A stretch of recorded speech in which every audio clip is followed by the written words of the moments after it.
Hello, Fluties. This is your mindfulness tip of the day. We're going to talk about ADHD and how mindfulness can help your ADHD practice. Here's the thing. With ADHD, we chase the dopamine. We need something new. We need something exciting. We need to light up our pleasure centers in order to be efficient and to want to do it. Okay? I'll be the first to admit this is one of the hardest things to do, but we can utilize mindfulness, right, in the way that we ask questions, right? So let's take long tones, for example. Long tones are boring. We all know that. Nobody's excited to play long tones.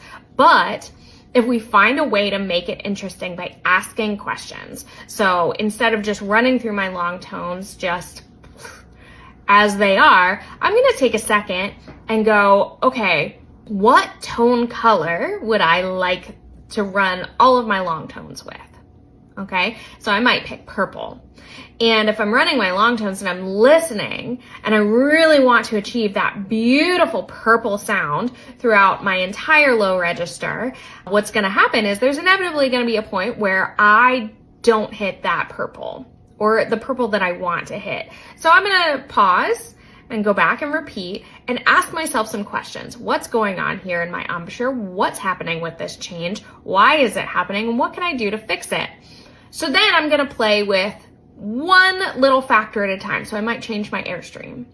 Okay, so I might play with my airstream a little bit and repeat that pair while changing my airstream to see if anything changes. If something goes positively, I'm going to stick with it. If we don't quite find anything, then we're going to work on a different option. I'm going to play with my air support. Okay, I'm going to play with my aperture size, all of those things.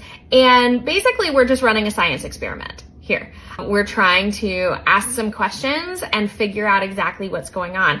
And the reason why this is important is because this lights up our dopamine, right? Because we're chasing a carrot right now. We're trying to figure it out. And that is like the ADHD bread and butter, is a puzzle, trying to figure things out, right? Trying to find a way to hyperfixate on it a little bit. We're choosing to hyperfixate instead of letting the hyperfixation take us, right? So again, we're going to ask lots of questions and we're not going to just go into it mindlessly, right? We might even write down something that we want to achieve with our long tones or with this technique exercise and pay close attention. That's going to help our dopamine, our pleasure centers light up and make it more interesting and make us want to do it again in the future.